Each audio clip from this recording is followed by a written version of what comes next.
ശ്രീമദ് ഭഗവത്ഗീത 4-ാം അധ്യായം ജ്ഞാനകർമ്മ സന്യാസ യോഗം. ശ്ലോകം 25. ദൈവമേ വാപരേ യജ്ഞം യോഗിനഃ പര്യുപാസതേ ബ്രഹ്മാജ്ഞാവപരേ യജ്ഞം യജ്ഞേനൈവോപജുഹതേ. ചില യോഗികൾ ദൈവപ്രീതിക്കായുള്ള യജ്ഞത്തെ അനുഷ്ഠിക്കുന്നു. വേറെ ചിലർ അവർ തന്നെ അവരുടെ ആത്മാവിനെ ബ്രഹ്മാഗ്നിയിൽ ഹോമിക്കുന്നു. ശ്രോത്രാദീനേന്ദ്രിയാണ്യന്യേ സംയമഗ്നിഷജൂഹതി ശബ്ദാദീൻ വിഷയാന്യന്യ ഇന്ദ്രിയാഗ്നിഷജൂഹതി. ചിലർ ചെവി തുടങ്ങിയ ഇന്ദ്രിയങ്ങളെ സംയമഗ്നിയിൽ ഹോമിക്കുന്നു. ചിലർ ശബ്ദം മുതലായ വിഷയങ്ങളെ ഇന്ദ്രിയാഗ്നിയിൽ ഹോമിക്കുന്നു. സർവാണീന്ദ്രിയ കർമാണി പ്രാണകർമാണി ചാപരെ ആത്മസമയം യോഗാഗ്നോ ജുഹതി ജ്ഞാനദീപിതേ. വേറെ ചിലർ കർമ്മേന്ദ്രിയങ്ങളുടെയും ജ്ഞാനേന്ദ്രിയങ്ങളുടെയും പ്രാണങ്ങളുടെയും വ്യാപാരങ്ങളെയെല്ലാം ജ്ഞാനത്താൽ ജ്വലിച്ചുകൊണ്ടിരിക്കുന്ന ആത്മസംയമം എന്ന യോഗാഗ്നിയിൽ ഹോമിക്കുന്നു. ദ്രവ്യയജ്ഞ തപോയജ്ഞ യോഗേജ്ഞ സദാപരേ സ്വാധ്യായജ്ഞാനേജ്ഞാജ്ഞ യതയഃ സംസിതവ്രതാഃ. ചിലർ ദ്രവ്യം കൊണ്ട് യജ്ഞം ചെയ്യുന്നവരാണ്. ചിലരുടെ യജ്ഞം തപസ്സുകൊണ്ടാണ്. ചിലർ ചിത്തവൃത്തിയെ നിരോധിക്കുന്നു യോഗയജ്ഞത്തിൽ പ്രവർത്തിക്കുന്നു. ചില യതികൾ ഘോരവ്രതം അനുഷ്ഠിക്കുന്നു.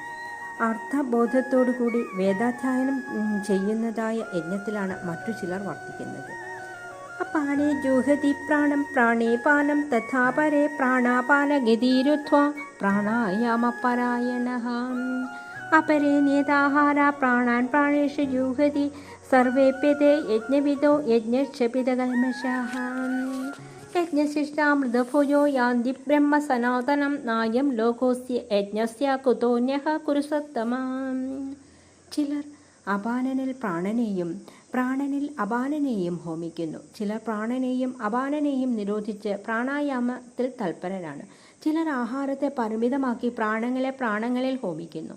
ഇവരെല്ലാവരും യജ്ഞത്തെക്കുറിച്ച് നല്ലവണ്ണം അറിയുന്നവരും യജ്ഞത്താൽ പാപം നശിച്ചവരുമാണ്. അമൃതതുല്യമായ യജ്ഞശിഷ്ടത്തെ അനുഭവിക്കുന്നവൻ ബ്രഹ്മത്തെ പ്രാപിക്കുന്നു. യജ്ഞം ചെയ്യാത്തവന് ഈ ലോകത്തിൽ സ്ഥാനമില്ല. പരലോകത്തിൽ പിന്നെ എങ്ങനെ ഉണ്ടാവും?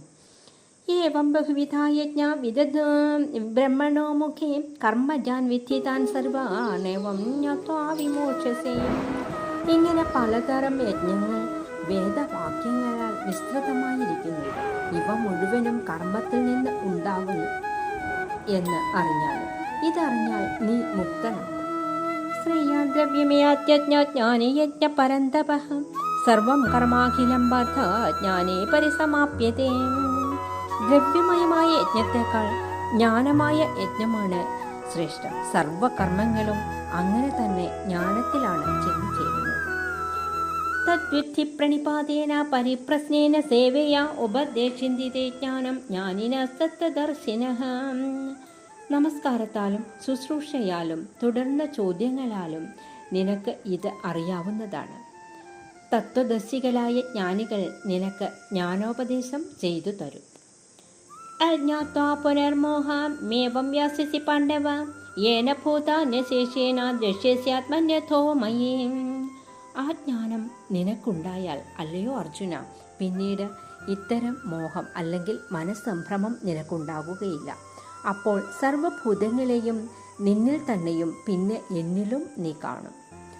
അപിചേതസി പാപേഭ്യഃ സർവേഭ്യഃ പാപകൃത്തമഃ സർവം യജ്ഞാന പ്ലവേണൈവ വൃജിനം സന്തരിഷ്യസി. നീ എല്ലാ പാപികളെക്കാൾ ഏറ്റവും വലിയ പാപിയായിരുന്നാലും ആ പാപസഞ്ചയത്തെ ജ്ഞാനമാകുന്ന തോണി കൊണ്ട് കടന്നു ചെല്ലുക.